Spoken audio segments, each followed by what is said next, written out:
Start कर रहे हैं हिस्ट्री का चैप्टर नंबर 6 पढ़ना, जो कि है एंटरटेनमेंट एंड हिस्ट्री। तो सबसे पहला क्वेश्चन ये होता है कि एंटरटेनमेंट क्या होता है। देखो, कोई भी ऐसी चीज़ जो हमारे माइंड को रिफ़्रेश करती है और हमें एक फीलिंग ऑफ हैप्पीनेस देती है, उसे हम क्या कह सकते हैं, एंटरटेनमेंट।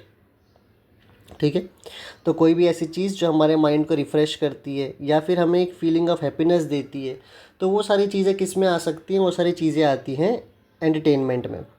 जैसे कि अलग अलग hobbies, games, drama, film, reading, writing, ये सारी चीज़ क्या होती है, अलग अलग टाइप ऑफ एंटरटेनमेंट होती है। जैसे कि किसी किसी का कुछ हॉबी होता है, जैसे मान लो किसी को सॉन्ग सुनना बहुत पसंद है, तो वो उसके लिए क्या है, एंटरटेनमेंट है।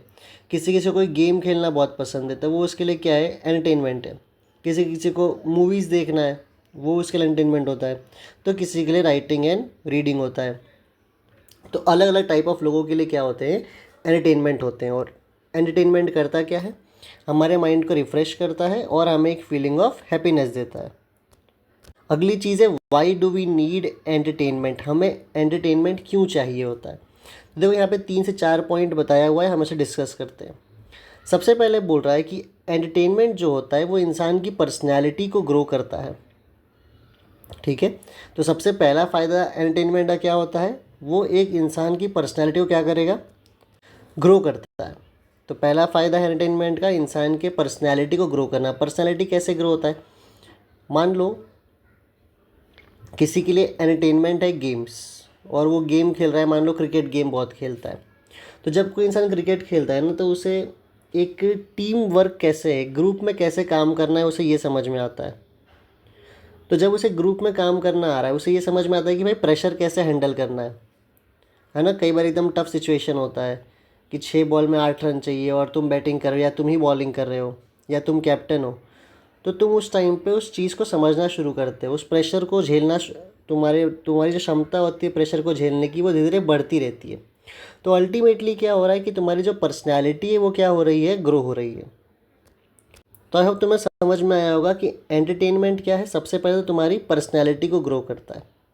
देखो, यहाँ पे लिखा है healthy entertainment of excellent quality, मतलब एक अच्छे फॉर्म ऑफ जो एंटरटेनमेंट होती है वो बहुत ज़रूरी होती है। क्यों? क्योंकि वो इंसान के पर्सनैलिटी को क्या करती है, ग्रो करवाती है।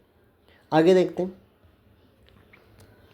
अगला है, अगली चीज़ है entertainment keeps our mind lively and fresh. तो भाई अगली चीज़ क्या होती है कि जो एंटरटेनमेंट है वो हमारे दिमाग को लाइवली रखती है और उसे एकदम सा फ्रेश रखती है। वही एग्जांपल लेते हैं क्रिकेट का, कि एक बच्चा गया, वो क्रिकेट खेल रहा है, तो सबसे पहले वो ये सीख रहा है कि प्रेशर कैसे हैंडल करना है और सब कुछ। लेकिन जब वो रनिंग कर रहा है ना, बहुत कुछ भाग दौड़ कर रहा है, तो अल्टीमेटली उसका माइंड भी क्या हो जाता है, फ्रेश हो जाता है। एक बच्चा दिन भर पढ़ रहा है, फिर वो आधा एक घंटा खेल के आता है, तो माइंड क्या हो गया उसका, फ्रेश हो गया। तो पहली चीज़ क्या थी, पर्सनैलिटी ग्रो होता है, और दूसरा क्या है, जो माइंड है वो फ्रेश हो जाता है। तीसरी चीज़ क्या है, ये अपने को फिजिकली और एनर्जेटिक बना देता है। जब तुम रोज़ भाग दौड़ कर रहे हो तो तुम्हारा जो स्टेमिना है वो ग्रो करता है, तो तुम फिजिकली और क्या होते हो, तो तुम थोड़े और क्या हो जाते हो, और ज़्यादा तुम एनर्जेटिक हो जाते हो। तो अभी तक हमने 3 चीज़ देखी। पहली कि पर्सनैलिटी ग्रो होती है, दूसरी चीज़ हमने देखा कि जो माइंड है वो लाइवली एंड फ्रेश होता है, और तीसरा क्या है, फिजिकली और एनर्जेटिक हो जाते हैं। ठीक है, जब हम हमारा जो पर्सनैलिटी है वो मान लो ग्रो हो रहा है, जब हमारा माइंड फ्रेश हो रहा है, जब हम फिजिकली और एनर्जेटिक होते हैं, तो अल्टीमेटली इनका आउटकम क्या निकलता है, उसका आउटकम क्या है, so eventually our efficiency at work improves. तो जब हम अपने जो काम करते हैं ना, उसमें हमारी जो एफिशिएंसी, जो हमारी क्षमता है वो क्या हो जाती है, और बढ़ जाती है। आगे देखते हैं, pursuing hobbies and games helps in personality development. तो भाई कोई भी अगर तुम हॉबी या गेम्स को फॉलो करते हो, तुम्हारी पर्सनैलिटी क्या होती है, डेवलप होती है। हमने जस्ट आगे बात की थी। In India many festivals, sports, dance, music etcetera were developed as a form of entertainment since ancient time. तो भाई भारत में प्राचीन समय से ही, पहले से ही अलग अलग टाइप ऑफ फेस्टिवल्स है, स्पोर्ट्स है, डांस है, म्यूज़िक है, मतलब कुल मिला के अलग अलग फॉर्म ऑफ एंटरटेनमेंट जो है वो इंडिया में पहले से हमें देखने को मिल रहा है। आगे देखते हैं, there are varied forms of entertainment available in the modern period as well. तो भाई बोल रहे हैं आज के समय पे भी बहुत अलग अलग टाइप ऑफ हमें एंटरटेनमेंट देखने को मिल सकता है। एक बार क्विकली हम रिवाइज कर लेते हैं। हमने क्या देखा, सबसे पहले हमने समझा एंटरटेनमेंट क्या होता है, कोई भी ऐसी चीज़ जो हमारे माइंड को रिफ़्रेश करती है, हमें एक फीलिंग ऑफ हैप्पीनेस देती है, वो हम कह सकते हैं क्या है, एंटरटेनमेंट है। जैसे कि अलग अलग हॉबीज़ हो गया, गेम्स हो गया, ड्रामा, फिल्म्स, राइटिंग्स, रीडिंग, ये सब हो गया। हमें एंटरटेनमेंट क्यों चाहिए, तो यहाँ पे हमें 3 पॉइंट याद रखना था। सबसे पहले चीज़ क्या है कि हमारी पर्सनालिटी को ग्रो करता है, दूसरा हमारे माइंड को लाइवली एंड फ्रेश रखता है, तीसरा हमें फिजिकली और एनर्जेटिक रखता है। जब इतने सब हमें चीज़ होती हैं तो इससे अल्टीमेटली हमें क्या फ़ायदा होता है कि हम अपने काम में और इम्प्रूव करते हैं, हमारे काम में जो एफिशिएंसी, जो क्षमता है, वो क्या हो जाती है, बढ़ जाती है। फिर इसको समराइज़ कर दिया यहाँ पे राइटर ने कि भाई pursuing hobbies and games helps in personal development, कि भाई अगर तुम कोई भी एक हॉबी, कोई भी एक गेम खेलते हो तो तुम्हारी जो पर्सनैलिटी है वो क्या होती है, डेवलप होती है। फिर बात क्या, इंडिया में कब से ये सब शुरू हुआ एंटरटेनमेंट, तो बोल रहा है भाई एंशिएंट टाइम से ही इंडिया में अलग अलग फॉर्म ऑफ एंटरटेनमेंट है। कौन से हैं, तो अलग अलग फेस्टिवल है, स्पोर्ट्स है, डांस है, म्यूज़िक है, ठीक है। और मॉडर्न टाइम में भी अभी तुम जानते ही हो बहुत सारे अलग अलग टाइप्स ऑफ क्या मिलते हैं, एंटरटेनमेंट। आगे देखते हैं। यहाँ बोल रहा है कि एंटरटेनमेंट को हम 2 कैटेगरी में रख सकते हैं, एक होता है एक्टिव और एक होता है पैसिव। तो 2 टाइप के एंटरटेनमेंट होते हैं, एक है एक्टिव और एक है पैसिव। एक्टिव में क्या होता है, एक्टिव एंटरटेनमेंट वो होता है जहाँ पे मेंटल और फिजिकल पार्टिसिपेशन दोनों होता है। तो एंटरटेनमेंट कितने टाइप का होता है, 2, एक्टिव और पैसिव। एक्टिव में क्या होता है, तुम मेंटली और फिजिकली दोनों तरफ से प्रेजेंट होते हो। जैसे कि मान लो तुम खुद जाके क्रिकेट खेल रहे हो तो तुम मेंटली भी वहाँ पे प्रेजेंट हो और फिजिकली भी। अब अगर किसी के मन में रहे क्रिकेट खेलना, तो मेंटली कैसे अवेलेबल है भाई, अगर तुम्हारे पास बॉल आ रहा है तो तुम्हें वहीं देखना है ना, वहीं सोचना है ना, कहीं और तो देख के कुछ और नहीं कर सकते ना। तो मेंटली भी तुम्हें वहीं पे रहना है और फिजिकली भी वहीं रहना है ना।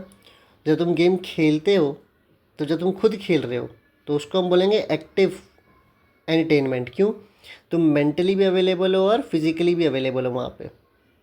और पैसिव में क्या होता है, पैसिव में तुम फिजिकली वहाँ पे गेम नहीं खेल रहे हो, तुम सिर्फ बैठ के देख रहे हो। अगर तुम बैठ के क्रिकेट मैच देख रहे हो खाली, तो उसको अपन कौन सा बोलेंगे, पैसिव। अगर तुम खुद जगह खेल रहे हो तो कौन सा हो गया, एक्टिव। क्यों, जब तुम खेल रहे हो तो तुम मेंटली भी वहीं पे हो और फिजिकली भी वहीं पे हो। अब देखो एग्जाम्पल दिया है, practicing of handicrafts and participating in sports activities are example. तो भाई वही बात हो गई कि भाई खुद हाथ से कोई सामान बनाना या फिर स्पोर्ट्स से पार्टिसिपेट करना, ये सब किस में आ जाता है, एक्टिव में आ जाता है। आगे देखते हैं। अब वॉचिंग अ स्पोर्ट्स मैच और लिसनिंग टू म्यूज़िक या फिर पिक्चर देखना, ये सब किस में आता है, पैसिव में आ जाता है। अभी जैसे हमने बात किया था कि भाई सिर्फ बैठ के देख रहे हो तो फिजिकली तो पूरे वहाँ पे नहीं हो ना, खाली देख रहे हो, मेंटली वहाँ पे प्रेजेंट हो, तो वो कौन सा हो जाएगा, पैसिव। हम खाली क्या होते हैं इसमें, एक व्यूअर होते हैं। तो 2 टाइप के एंटरटेनमेंट होते हैं, कौन से, एक एक्टिव और एक पैसिव। एक्टिव में तुम मेंटली भी अवेलेबल हो और फिजिकली भी वहीं पे हो, और पैसिव में तुम खाली क्या हो, बैठे खाली उसको देख रहे हो, तुम जाके खेल वेल रहे नहीं हो। ओके चलो आगे देखते हैं। Folk theatre. अब देखो, अब हम पढ़ेंगे फोक थिएटर में पहला टॉपिक कौन सा है, पपेट्री। पपेट्री का मतलब क्या होता है, कठपुतली। और कौन सी पपेट्री देख रहे हैं हम, वुडन पपेट्स, जो लकड़े वाले होते हैं, वुडन। अब जो पपेट्स है, जो कठपुतली है, तो पहला सवाल यहाँ पे, जो कठपुतली है क्या वो अभी के ज़माने से, मतलब नया नया मॉडर्न एरा में बना है, या फिर बहुत टाइम से हमें प्राचीन एंशिएंट टाइम से ही देखने को मिल रहा है। तो हमें कठपुतली जो होती है ना, वो एंशिएंट टाइम से ही देखने को मिल रही है। और वो हमें कैसे पता है, क्योंकि देखो remains of clay dolls have been found in the excavations of the archaeological sites of Harappan civilization as well as sites in Egypt and Greece। तो बोल रहा है कि जब एक्सकावेशन किया गया, जब ज़मीन की खुदाई की गई, तो हड़प्पन टाइम से, इंडिया में कब से, हड़प्पन टाइम से, और विदेशों में उतने पुराने में, ग्रीस में और इजिप्ट में हमें बहुत सारे क्या मिले हैं, क्ले डॉल्स मिले हैं। तो फिर लिखा है कि it is possible that they were used as puppets. तो ऐसा बहुत संभव है कि भाई उसको हम कैसे यूज़ कर रहे थे, एज अ पपेट्स यूज़ कर रहे थे। तो याद रखना है, जो पपेट्स, ये कोई नया कंसेप्ट नहीं है। भारत में हड़प्पन सिविलाइजेशन के समय से, या फिर ग्रीस में और इजिप्ट में भी उसी समय से, जब हमने एक्सकावेशन किया, ज़मीन की खुदाई की, तो हमें बहुत सारे अंदर से डॉल मिले, क्ले डॉल्स मिले, और उसको देख के हमें समझ में आता है कि शायद उस ज़माने से ही क्या चलता हुआ आ रहा है, पपेट्स का ट्रेडिशन उस समय से चलता हुआ आ रहा है। आगे देखते हैं। इन एंशंट इंडिया, तो भाई प्राचीन भारत में materials like wood, wool, leather, horns, ivory were use to make puppets. तो भाई ये सवाल आ सकता है कि एंशंट इंडिया में क्या क्या चीज़ यूज़ कर रहे थे वुडन ये पपेट्स को बनाने के लिए। तो वुड यूज़ कर रहे थे, वुल यूज़ कर रहे थे, लेदर, हॉर्न, आइवरी का मतलब होता है हाथी का दांत। तो इन सारे चीज़ों का इस्तेमाल करके क्या बनाया जा रहा था, कठपुतली या फिर पपेट्स बनाए जा रहे थे। The kathputlis a traditional art of puppetry in India have two styles. भाई भारत में जो कठपुतली है वो अपने को दो तरीके का देखने को मिलेगा। एक जो राजस्थान में है, डेवलप्ड इन राजस्थान, और दूसरा जो है भारत के साउथ रीजन में, सदर्न रीजन में मिला है। तो एक और बार देख लो हम क्या बात कर रहे हैं, हम बात कर रहे हैं पपेट्रीज के बारे में। तो जब भी तुम पपेट्री सोचो तो पहले ये चीज़ सोचो कि क्या ये मॉडर्न कंसेप्ट है या मॉडर्न समय का है। तो नहीं, जब हमने हड़प्पन सिविलाइजेशन, ग्रीस और इजिप्ट, वो सब जगह पे जब हमने एक्सकावेशन की या खुदाई की थी, तो बहुत सारे हमें क्ले डॉल्स देखने को मिले थे। तो कहीं ना कहीं पॉसिबल है कि उस ज़माने से कठपुतली का जो प्रैक्टिस है, जो ट्रेडिशन है, वो फॉलो किया जा रहा है, लोग उसको प्रैक्टिस कर रहे हैं। ठीक है। मॉडर्न टाइम में अगर देखोगे तो इंडिया में दो टाइप्स के पपेट्रीज हमें देखने को मिलती हैं, एक जो राजस्थान में और दूसरी जो है वो भारत के सदर्न रीजन में है। आगे देखते हैं। द आर्टिस्ट हु स्टेज कठपुतली शोज़ आर फाउंड इन। अच्छा, कहाँ कहाँ पे भारत में हमें ये कठपुतली का शो देखने को मिल सकता है। ये क्वेश्चन देखो बोर्ड एग्जाम का भी पूछ सकती है कि इंडिया में कहाँ कहाँ पे कठपुतली के शो देखने को हमें मिल सकते हैं। तो कहाँ कहाँ मिलते हैं, उत्तर प्रदेश में, महाराष्ट्र में, राजस्थान में, आसाम, वेस्ट बंगाल, आंध्र प्रदेश, तेलंगाना, कर्नाटका और केरला। याद करने का तरीका देख लो, सिंपल सा है। सबसे पहले इंडिया के साउथ के स्टेट्स को देख लो। तमिलनाडु को छोड़ के बाकी साउथ के लगभग सारे स्टेट्स यहाँ तुम्हें देखने को मिल जाएंगे, जैसे कि आंध्र प्रदेश, तेलंगाना, कर्नाटका, केरला। तो अगर तुम्हें पूछ दे कि कठपुतली कहाँ कहाँ देखने को मिलता है, तो सबसे पहले साउथ इंडिया में आ जाना। साउथ इंडिया में तमिलनाडु को हटा दो, उसके अलावा आंध्र प्रदेश देखो, तेलंगाना देखो, कर्नाटका देखो, केरला देखो, सबका नाम यहाँ पे मेंशन्ड है। तो ये सारे स्टेट्स का तुम्हें नाम लिख देना है। फिर अगर तुम कर्नाटका के ठीक ऊपर आ जाओगे, गोवा वाले रीजन के ऊपर, तो तुम्हें मिल जाएगा भाई अपना महाराष्ट्र। तो अपने स्टेट का नाम तो लिखना ही है तुम्हें, फिर अपने स्टेट का नाम तो लिखना ईजी रहेगा। तो महाराष्ट्र हो गया, और फिर आंध्र प्रदेश, तेलंगाना, केरला और कर्नाटका हो गया। फिर एकदम इंडिया के, अच्छा महाराष्ट्र के ऊपर गुजरात है, लेकिन उसका यहाँ पे नाम मेंशन नहीं है। तो गुजरात के ऊपर कौन सा स्टेट हम देख सकते हैं, राजस्थान। तो राजस्थान का मेंशन है, ठीक है, तो राजस्थान लिखना है। फिर एकदम नॉर्थ इंडिया में उत्तर प्रदेश लिखना है, और नॉर्थ ईस्ट में असम, और एक कौन सा स्टेट है, वेस्ट बंगाल। तो तुम्हें कुछ कुछ तो याद होने ही चाहिए, बहुत ईजी है।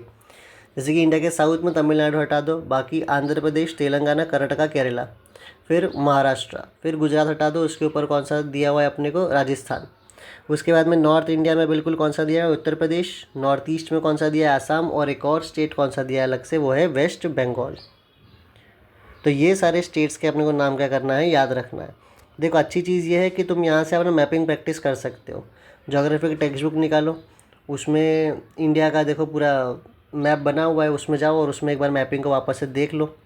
क्योंकि अगर बोर्ड एग्ज़ाम ने कल को पूछ लिया भाई ज्योग्राफी के पेपर में कि मैप का ये पूछ दे तुम्हें भाई वेस्ट बंगाल कहाँ पे शो करो, तो तुम्हें पता होना चाहिए। तो मैपिंग भी कर सकते हो इसी बहाने। आगे देखते हैं। The role of narrator known as sutradhar is very crucial in the success of kathputli stage show. तो कठपुतली में क्या होता है ना, एक व्यक्ति होता है जो आके पूरी कहानी बताता रहता है।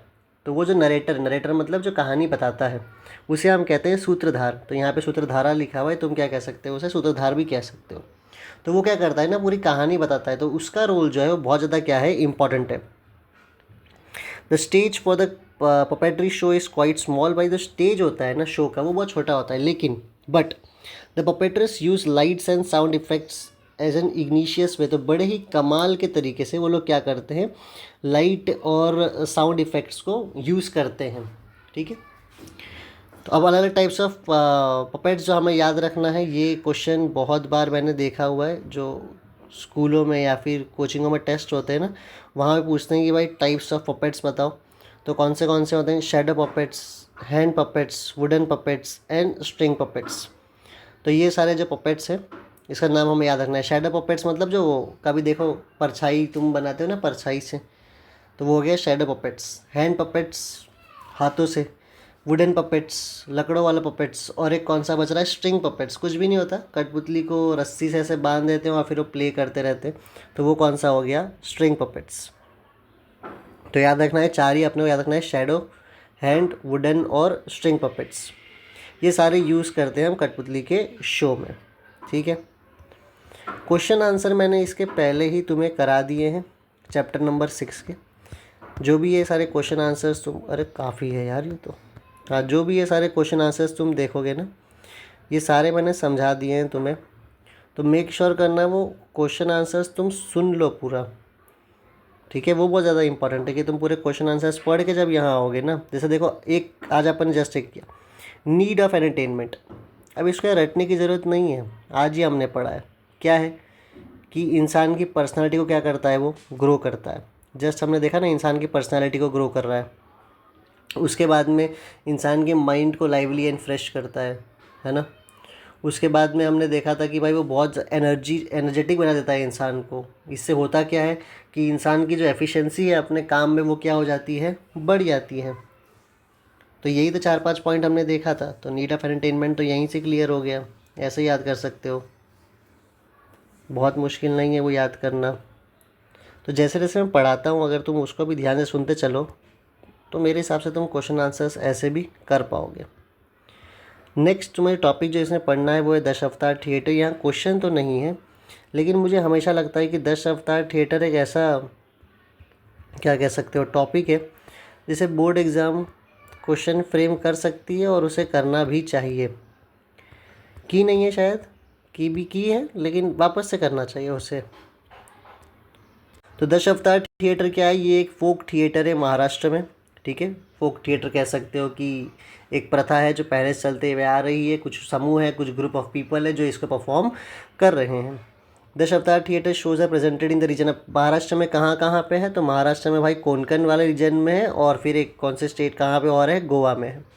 और कब इसको दिखाया जाता है, कब करते हैं ये थिएटर, ये करते हैं after harvesting season is over. तो जब हार्वेस्टिंग सीजन हो जाता है ना, उसके बाद क्या कौन सा थिएटर दिखाया जाता है, दशावतार। ठीक है, याद रखना है, दशावतार जो है वो एक फोक थिएटर है महाराष्ट्र में। ठीक है, ये कहाँ पे इसे प्रेजेंट करते हैं, महाराष्ट्र में, तो कोंकण रीजन में, और साथ साथ में गोवा में। और कब होता है, हार्वेस्टिंग के बाद।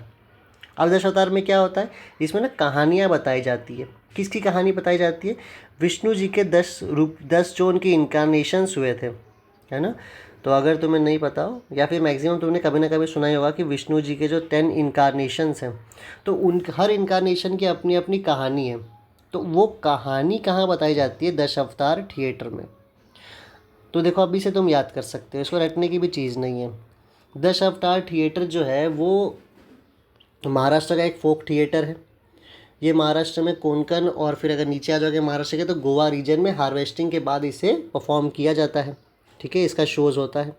इसमें क्या होता है, तो इसमें विष्णु जी के जो 10 रूप हैं उनकी कहानियाँ बताई जाती है।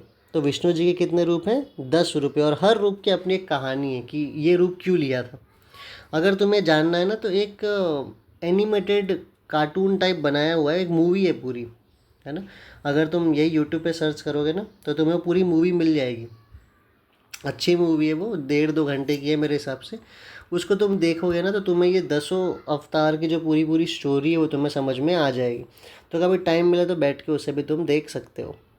तो कौन से 10 अवतार विष्णु जी के, सबसे पहले मत्स्य, फिर है कूर्मा। देख लो, मत्स्य है, कूर्मा है, वाराह है, नरसिम्हा है, वामन है, परशुराम, राम, कृष्ण, बुद्ध एंड कल्कि।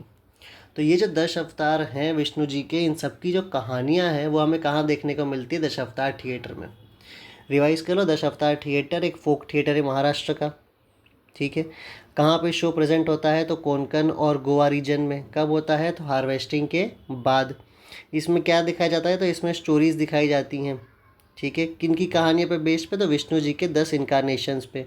कौन से हैं वो, मत्स्य, कूर्मा, वाराह, नरसिम्हा, वामन, परशुराम, राम, कृष्ण, बुद्ध और कल्कि। अब ये नाम अगर तुम्हें नहीं रटना है सारे सारे, तो एक बार खाली स्टोरी देख लो। मत्स्य जो है वो फिश वाला है, कूर्मा जो है वो टर्टल टॉर्टोइस वो वाला है, नरसिम्हा जो वो शेर बने थे और आधे इंसान भी थे, ठीक है। फिर वामन, परशुराम, राम, कृष्ण, तुम अगर पूरी स्टोरी एक बार उसकी सुन लोगे तो तुम्हें ये कभी रटना नहीं पड़ेगा। जैसे हर एक की इंटरेस्टिंग इंटरेस्टिंग स्टोरियाँ हैं, मैंने तो काफ़ी बार देख रखी है, तो ऐसे ही याद हो जाता है, फिर रटना नहीं पड़ता है। अब आगे देखते हैं। At the beginning of the show sutradhar the narrator invokes Lord Ganesha the destroyer of obstacles. तो भाई शुरुआत में तुम्हें पता ही है, हर बार सबसे पहले किसकी पूजा की जाती है? सबसे पहले लॉर्ड गणेशा की, क्योंकि मानते हैं कि जितना भी भाई बाधाएं हैं, विघ्न है जीवन में, उसको कौन ख़त्म करते हैं? तो लॉर्ड गणेशा ही उसे ख़त्म करते हैं। फिर क्या होता है? सूत्रधार का मैंने मतलब जस्ट पहले पढ़ाया था इसी वीडियो में। वो व्यक्ति जो आके पूरी शुरुआत करता है, पूरी कहानी बताता है, नरेटर जो बोलता है सब। The method of acting, makeup, costume in Dashavatar shows is set up by the tradition. This shows is mostly musical but sometimes they may be a few spontaneous dialogue। तो भाई इसमें देखो सब कुछ होता है, एक्टिंग, मेकअप, कॉस्ट्यूम, सब कुछ एकदम ट्रेडिशन के हिसाब से सेट रहता है। इसमें तुम्हें म्यूज़िक देखने को मिलेगा, लेकिन कभी कभी क्या होता है ना, इसमें स्पॉन्टेनियस डायलॉग भी होते हैं। जैसे कि मोस्टली कैसा होगा, पूरा म्यूजिकल होगा, लेकिन बीच बीच में क्या है, कभी कभी तुम्हें स्पॉन्टेनियस डायलॉग मतलब अचानक से एक डायलॉग किसी ने बोल दिया है ना। स्पॉन्टेनियस मतलब तुरंत ही तुरंत बीच में ऐसे कोई डायलॉग बोल दिया, गाना चल रहा है, कुछ पूरी कहानी चल रही है, बीच में एक एक्टर ने कोई डायलॉग बोल दिया, तो बीच में से डायलॉग भी बोलते हैं उन लोग। The character representing gods use wooden mask. तो भाई इसमें क्या होता है, जो कैरेक्टर्स हैं वो क्या पहनते हैं? वुडन मास्क पहनते हैं। शो एंड बाय ब्रेकिंग दही हंडी। तो भाई दही हंडी को ब्रेक करके शो को क्या किया जाता है? ख़त्म किया जाता है। An earthen pot of curd followed by aarti singing praises of the god. तो भाई अंत में क्या करते हैं? भगवान के लिए गाना गाते हैं। मैं रिवाइज कराऊंगा, टेंशन मत लो, तुम्हें याद हो जाएगा। कर लेते हैं एक बार। दशावतार थिएटर क्या है? ये एक महाराष्ट्र का फोक थिएटर है, ठीक है। कहाँ पे प्रेजेंट करते हैं? कोंकण और गोवा रीजन में प्रेजेंट करते हैं, ठीक है। कब करते हैं? हार्वेस्टिंग सीजन के बाद। यहाँ पे जो विष्णु जी के 10 अवतार हैं उनकी कहानियाँ बताई जाती है। मत्स्य, कूर्मा, वाराह, नरसिम्हा, वामन, परशुराम, राम, कृष्ण, कल्कि, बुद्धा और कल्कि। अब शुरुआत में क्या करते हैं? तो सबसे पहले एक सूत्रधार होता है, वो गणेश जी की मान लो कि पूजा करता है, ताकि जितने भी ऑब्स्टेकल्स हैं वो सारे ख़त्म हो जाए। उसके बाद में यहाँ पे हमने देखा था कि भाई ये शो जो होता है वो मोस्टली म्यूज़िकल होता है, लेकिन इसमें बीच में कई बार स्पॉन्टेनियस डायलॉग्स भी होते हैं। साथ साथ हमने देखा कि भाई ख़त्म कैसा था, दही हांडी से ख़त्म होता है और भगवान के लिए आरती गा के इसको ख़त्म किया जाता है। आगे देखते हैं। 18th सेंचुरी में एक व्यक्ति थे, श्यामजी नायक। तो श्यामजी नायक काले जो थे, इन्होंने शुरू कराया था एक फर्ड। फर्ड का मतलब क्या होता है? ट्रुप। ट्रुप मतलब एक ग्रुप ऑफ पीपल, जो मान लो कुछ लोग उसमें गाना गाते हैं, कुछ लोग उसमें डांस करते हैं, तो अलग अलग काम करते हैं वो लोग। तो श्यामजी नायक काले ने स्टार्ट किया था एक फर्ड मतलब यहाँ पे दिया हुआ एक ट्रुप, ग्रुप ऑफ पीपल, जो सारे कौन थे? 10 अवतार आर्टिस्ट थे। और ये लोग पूरे महाराष्ट्र में क्या करते थे? अपना परफॉर्म किया करते थे। तो याद रखना है, कल को एक क्वेश्चन आ जाएगा कि भाई 18th सेंचुरी में कौन थे वो व्यक्ति जिन्होंने फर्ड शुरू कराया और पूरे महाराष्ट्र में फिर इन्होंने परफॉर्म किया? तो वो कौन थे? श्यामजी नायक काले। आगे देखते हैं। विष्णुदास भवे the Pioneer of Marathi theatre. Pioneer का मतलब होता है वो व्यक्ति जो शुरुआत करा रहा है। तो मराठी थिएटर की शुरुआत कौन करवा रहा है? Vishnudas Bhave. Staged mythological plays by introducing some modification in Dashavatar style. तो क्या बोल रहे हैं कि भाई विष्णुदास भावे जी जो थे, इन्होंने क्या किया, जो दशावतार थिएटर था, सॉरी जो दशावतार स्टाइल था, तो दशावतार स्टाइल में क्या होता था कि भगवान विष्णु के सारे सारे स्टोरीज़ को बताते थे। तो विष्णुदास भावे ने क्या किया, इसी स्टोरीज़ में कुछ मॉडिफिकेशन करके ये थिएटर में उसका शो करने लगे। और वहाँ से फिर किसकी शुरुआत हमें देखने को मिलती है? पूरी पूरी मराठी थिएटर की। तो वही बात यहाँ पे लिखी हुई है कि विष्णुदास भवे जो जिन्होंने शुरुआत की थी मराठी थिएटर की, उन्होंने क्या किया, 10 अवतार स्टाइल में कुछ मॉडिफिकेशन किया, कुछ चेंजेस किया, और फिर थिएटर में क्या कराया उसे बताया गया अनुसार कहानी को। Thus the origin of Marathi theatre can be trace to 10 avatar tradition. तो बोल रहा है इसीलिए जो मराठी थिएटर की शुरुआत है, जो ओरिजिन है, वो हम कहाँ देख सकते हैं? 10 अवतार ट्रेडिशन में। कैसे? एक था 10 अवतार ट्रेडिशन, उसमें थी विष्णु जी की सारी कहानियाँ। फिर विष्णुदास भवे ने क्या किया, उस कहानी को उठाया, कुछ उसमें चेंजेस किए और फिर उसको थिएटर में शो करने लगे, और वहीं से फिर क्या शुरू हुआ? मराठी थिएटर। ठीक है, तो ये भी तुम्हें शायद समझ में अब आ गया होगा। तो आज के लिए इतना ही रखते हैं। आई होप तुम्हें ये एक और ऑलमोस्ट दो, नेक्स्ट करेंगे भजन और फिर करेंगे कीर्तन और फिर करेंगे ललित और भारूद, तमाशा, पोवाड़ा सब आते रहेगा। तो आज के लिए इतना ही रखते हैं। थैंक यू, मिलते हैं नेक्स्ट वीडियो में।